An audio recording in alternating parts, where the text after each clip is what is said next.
Baiklah, sahabat Sekuntum Rindu di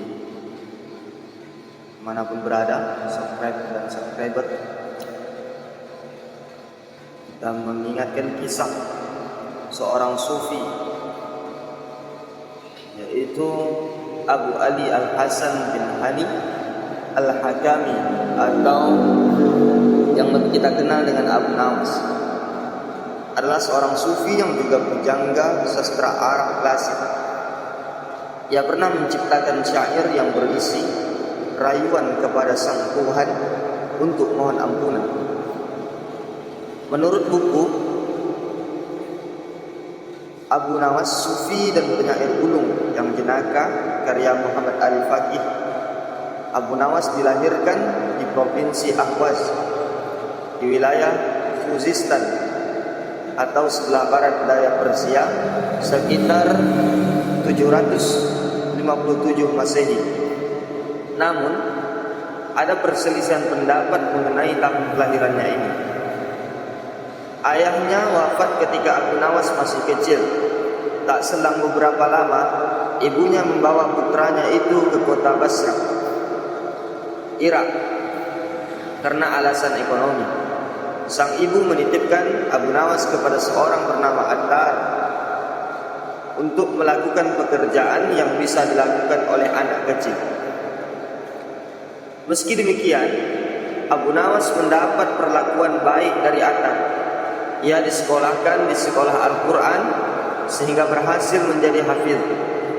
Pengetahuannya terhadap kalam Allah yang kelak menjadi karakter dalam syair-syair yang dilahirkan oleh Abu Nawas.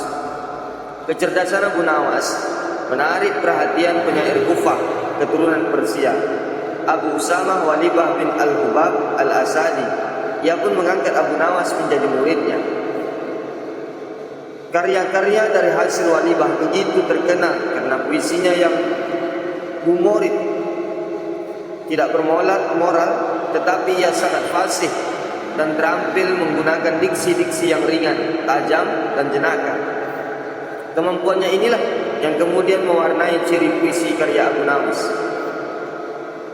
Mengutip dari buku biografi tokoh sastra karya Ulinuha Rosyadi, kelihayan Abu Nawas di dunia sastra semakin mentereng usai menarik perhatian Khalifah Harun al-Rashid melalui musikus istana Ishaq Al-Mausuli. Abu Nawas akhirnya diangkat menjadi penyair istana. Ia bertugas mengubah puisi-puisi puji-pujian untuk khalifah.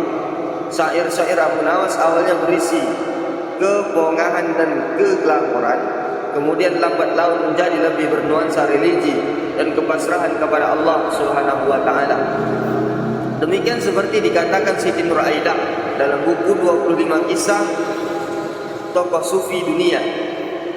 Abu Nawas pernah membuat syair yang masyhur yang berisi bahwa ia tidak pantas menjadi penghuni surga, tapi juga dia takut akan nerakanya Allah. Syair ini dikenal dengan sebutan syair Al-I'tiraf. Syairnya adalah: Ilahi las tulil firdausi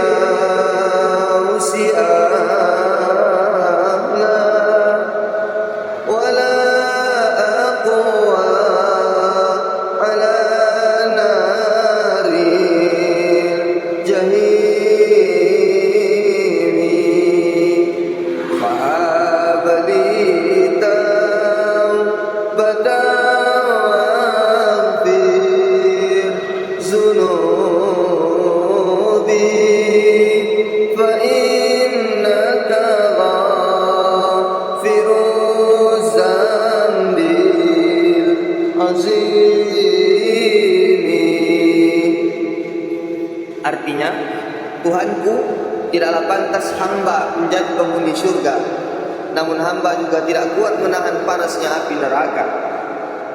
Mohon beri hamba taubat dan ampunilah hamba atas dosa-dosa hamba, karena sesungguhnya Engkau Maha Pengampun lagi Maha Agung. Abu Nawas dikenal dengan syair Al-I'tiraf yang hari ini dilantunkan lagu-lagu seperti sholawat yang lainnya. Berikutnya, Abu Nawas dijuluki sang sufi. Abu Nawas juga dikenal sebagai seorang sufi.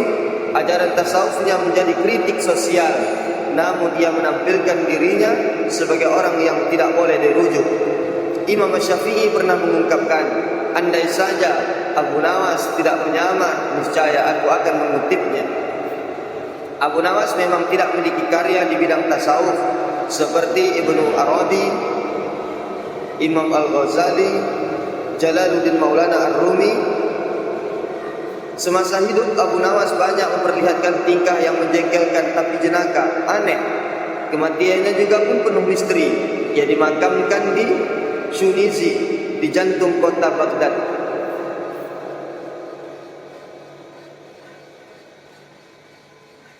Itulah kisah Abu Nawas sedikitnya.